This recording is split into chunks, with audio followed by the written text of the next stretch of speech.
When a suicide bomber in Middle America turns out to be an Atlantean sleeper agent, both Arthur Curry and Jackson Hyde, the Aquamen, are on the case. However, this tragedy will eventually become clear that this is just the beginning of a much larger problem, for this is an Atlantean conspiracy. Aquaman issue number 1 is a brand new ongoing series that continues the storylines from Brandon Thomas's Aquaman The Becoming and Chuck Brown's Black Manta.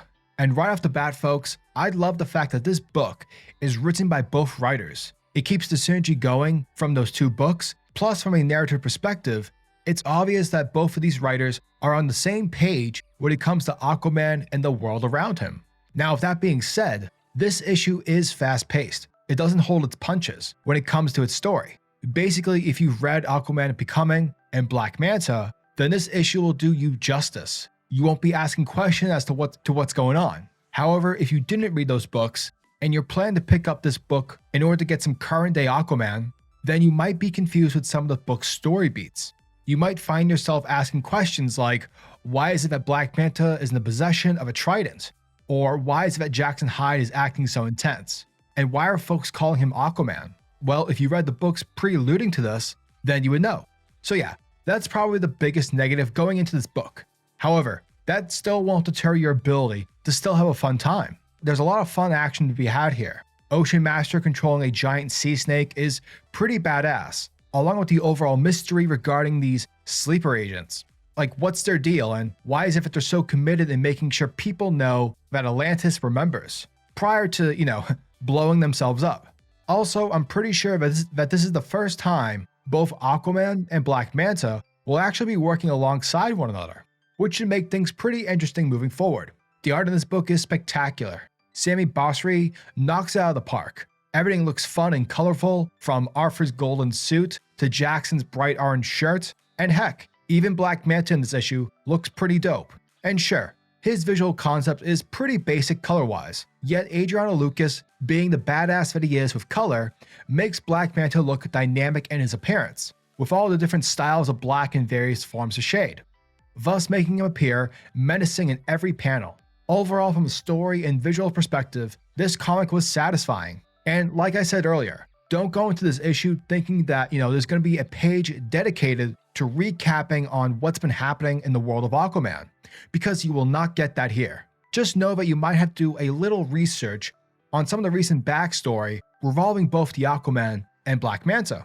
But yeah, overall, this was a fun issue, and I'm definitely intrigued for more. Aquaman issue number 1 gets a 7.5 out of 10.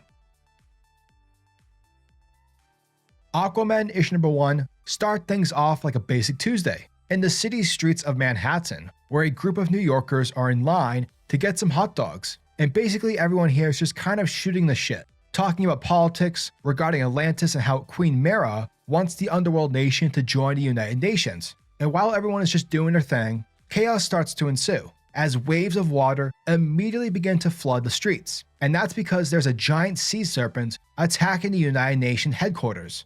And inside the building we find that Orm, aka Ocean Master, is the one leading this attack, because seemingly Orm and his fish-eating piranha buddies are here to kidnap the Atlantean ambassador, in an effort to stop Atlantis from joining the UN as a member state. However, Orm is about to have a harder time in doing so, because outside the headquarters, both Arthur Curry and Jackson Hyde jump out of the water to save the day. And while Jackson remains outside to contend with the giant sea monster, Arthur makes his way inside to go head-to-head with his half-brother. And as these bros fight it out, Orm tells Arthur that a new age has dawned for Atlantis, and that the surface world will fear them when they see that Atlantis remembers. And whatever the fuck that means. Meanwhile, somewhere in the suburbs of Biloxi, Ohio, we check in with a guy named Bob, who calls in to work sick because he has a painful eye infection. But let's be honest here, folks, this looks to be more than just your typical eye infection. But I digress. Now on the TV, Bob sees a news report of the attack that's happening at the UN, and it's in this instant where he begins to fall into a trance and begins speaking in Atlantean. Meanwhile in Paris, we pick up with Black Manta, who's eating at a fancy French restaurant. Now obviously, if you've read Chuck Brown's Black Manta mini, then you're aware that Manta is in the possession of the Archeum Trident, a weapon Manta had been searching for, and apparently the Trident is able to scan for nearby Atlantean DNA, basically as a way to detect and locate Atlanteans. And so Black Manta begins scanning the surrounding area, and a guy named Jonas Martin, who's sitting at the next table, gets picked up by the Trident to have Atlantean DNA. Yet what's weird about this is that the scans are inclusive, because the Trident detects both the presence and the absence of Atlantean DNA. Suddenly, a frenzied Jonas attacks his wife and begins screaming in Atlantean. And so from there, Manta and this crazy guy begin to go at it, while simultaneously, Jackson is battling the sea serpent at the UN.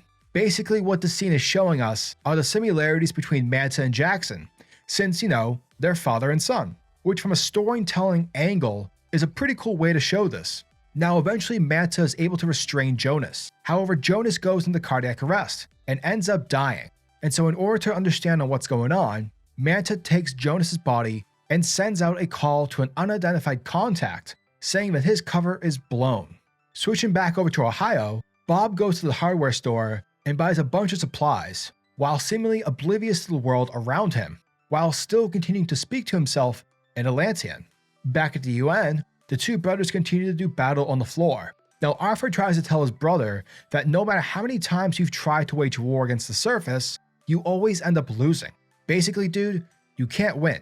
So you maybe should just, stop trying. But Orm assures him that something is coming, and that whatever's underway is bigger than the two of them combined. Suddenly, both the Sea Serpent and Jackson crash through the wall, which allows Orm to escape on the Serpent's back. But fortunately, our two Aquaman are able to chase him down, and while Jackson overpowers Orm, Arthur uses his fish-talking powers and is able to free the Serpent from Ocean Master's control. While simultaneously in both Paris and Ohio, Black Manta flies his Manta ship over to a hidden warehouse, while Bob is shown to be crafting some sort of strange device. Eventually the battle ends and Orm is taken to prison.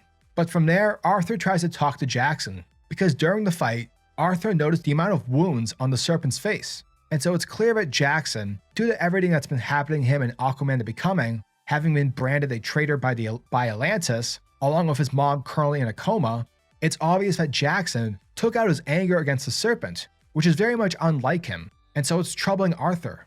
But before the two Aquaman can talk about the issue, Jackson receives a call from Raven, telling him that Black Manta was just seen in Paris murdering a man. Later inside the warehouse in Paris, Black Manta is performing an autopsy on Jonas, thus confirming that he was an Atlantean, to which Manta sends out another call to the same identified contact, telling whoever this is that the situation is code fucking red.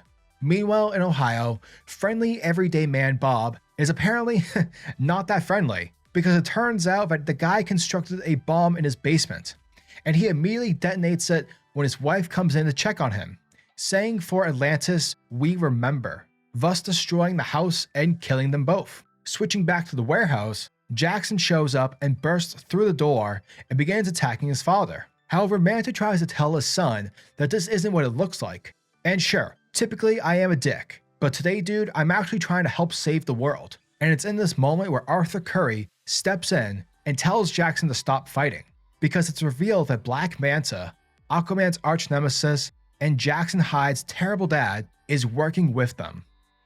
And that, folks, was the end of Aquaman, issue number 1. And thank you guys for checking out my video, as it truly means the world to me.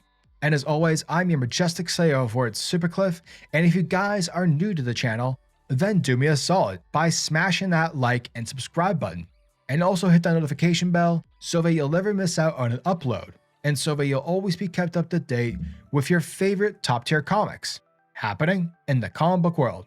Now tell me, what are your thoughts and opinions on this issue? Are you guys excited for issue number 2? And also, what are your thoughts for the upcoming Aquaman sequel? Let me know down in the comment section below. And until the next video, peace.